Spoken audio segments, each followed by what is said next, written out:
Hello guys, তো সেই দিন আমি আবার কলকাতা চলে গিয়েছিলাম আর ফোনটা পড়ে গিয়ে এরকম দাগ হয়ে গেছে, সেটা তো তোমরা জানোই। আর ভেবেছিলাম একটু কালী মন্দির যাব, কিন্তু আরতি আর দেখবো না, এমনি প্রণাম করে চলে আসবো। কিন্তু গিয়ে পরেই দেখি যে আরতিটাই হচ্ছে।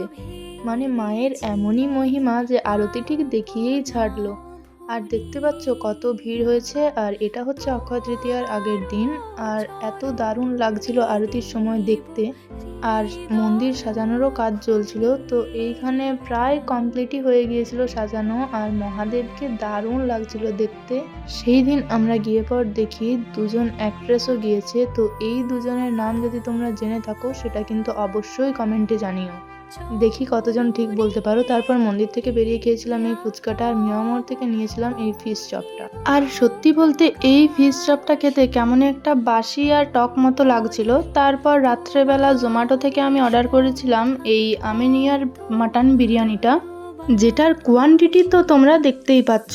আর কলকাতার বিরিয়ানিতে আলু আর ডিম না থাকলে কিন্তু একদমই মানায় না। আর বিরিয়ানির মাটনটা ছিল একদম সফট আর জুসি, আর আলুটাও কিন্তু দারুণ জুসি ছিল। সত্যি বলতে আমার এই বিরিয়ানিটা খেতে দারুণ লেগেছে। আর আমার মা বাবা কোনোদিনই বিরিয়ানি খায় না, ওদের একটু বেশি আতরের গন্ধটা লাগে, তো ওরাও বলেছে যে বিরিয়ানিটা খেতে কিন্তু দারুণ ছিল।